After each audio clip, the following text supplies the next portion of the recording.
ঘূর্ণিঝড় রিমালের সবশেষ অবস্থান নিয়ে বিস্তারিত জানাতে আবহাওয়া অফিস থেকে যুক্ত হচ্ছেন সহকর্মী নিয়াজ মোর্শেদ। নিয়াজ, ঘূর্ণিঝড়ের বর্তমান অবস্থান কোথায়, আবহাওয়া অফিস কি বলছে নিয়ে?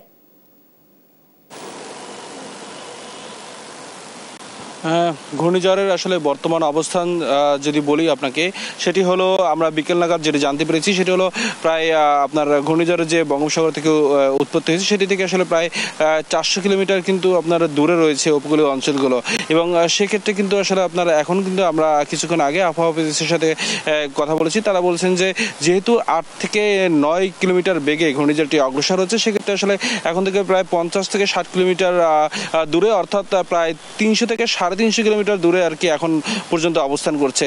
তবে এটি আসলে রিমালে এখনো রূপ নেয়নি। যদি রিমালে রূপ নেয় সেটি আসলে তারা আমাদেরকে জানাবেন। যদিও এটা আসলে আন্তর্জাতিক যে সংস্থা রয়েছে এবং তাদের যে কমিটি রয়েছে আবহাওয়া অফিসের, সেই কমিটিতে যখন আসলে এটি ঘোষণা দেওয়া হবে, রিমাল হিসেবে ঘোষণা দেওয়া হবে, তখন আসলে তারা বলতে পারবেন এটা আসলে রিমান বা সাইক্লোন, সিভিয়ার সাইক্লোন যেটি রয়েছে সেটি আসলে তারা ঘোষণা দিতে পারবেন। এমনটি আসলে আমাদেরকে কিছুক্ষণ আগে জানিয়েছেন। যদিও তারা ঠিক 9টার সময় কিন্তু আপনারা একটা আমাদের সাথে সংবাদ সম্মেলন করবেন, তখন আমাদেরকে জানাবেন আসলে এটি রিমালে আসলে রূপ নিয়েছে কিনা, এবং যেটি বলা হয় আসলে সিভিয়ার সাইক্লোন সেটি আসলে এটি আপনার পরিণত হয়েছে কিনা, সেই ব্যাপারটি আমাদেরকে কিন্তু নিশ্চিত করবেন হয়তো বা রাত 9টার পরে। এবং তারা যদিও এর আগে আমরা বিকালে যখন তাদের সাথে কথা বলেছি, তারা বলছেন যে এটি আসলে ঠিক রাত 9টা থেকে 12টার মধ্যে এটি আপনার সিভিয়ার সাইক্লোন হিসেবে আসলে রূপ নিতে পারে। এবং এটি আপনার ঠিক আগামীকাল দুপুর থেকে এটি আসলে উপকূলীয় অঞ্চলগুলোতে এর অগ্রভাগ শুরু হবে, এবং সেক্ষেত্রে আসলে ভারী বৃষ্টিপাত হতে পারে, এবং সেই বৃষ্টিপাতের পরিমাণ প্রায় 300 থেকে 310 মিলিমিটার পর্যন্ত আসলে এই বৃষ্টিপাতের রেকর্ড হতে পারে বলছেন তারা আসলে।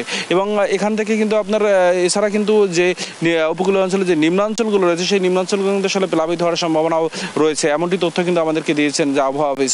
এবং আগামীকাল ঠিক রাত 12টার পর থেকে কিন্তু আপনার এটি আসলে উপকূলীয় অঞ্চলগুলো অতিক্রম করার সম্ভাবনা রয়েছে, এমনটি বলছেন আবহাওয়া অফিস। এবং আপনাকে একটু বলে রাখি যে এই রিমার নিয়ে কিন্তু আসলে আপনার তারা আবহাওয়া অফিস কিন্তু বেশ আসলে উদ্বেগে রয়েছেন।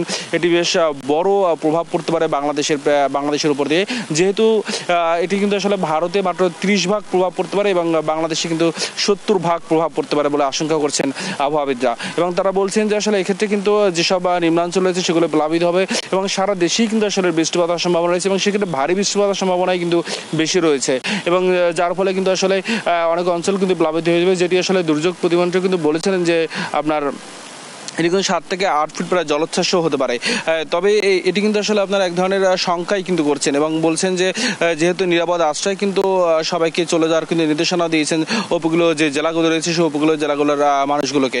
এবং আবহাওয়া অফিস বলছে যে আসলে বেশ সতর্কতার সঙ্গে আসলে আপনার এই রিমার আসলে মোকাবেলা করতে হবে, এবং তারাও প্রস্তুত রয়েছেন, এবং দুর্যোগ ব্যবস্থাপনা মন্ত্রণালয় তারাও কিন্তু আসলে প্রস্তুত রয়েছেন এটি মোকাবেলা করার জন্য।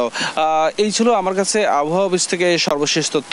এরপরে আসলে আবহাওয়া অফিস থেকে যে আমাদেরকে নতুন তথ্য দিবেন আসলে ঘূর্ণিঝড়টি কত দূর এগিয়েছে, এবং আসলে এটি সিভিয়ার সাইক্লোন যে রিমাল সেটিতে আসলে রূপ নিয়েছে কিনা, এই তথ্য আমাদেরকে 9টার পরে দেওয়া হবে। আমরা তখন আমাদেরকে আপনার মাধ্যমে আবার দর্শকদের জানাতে পারবো।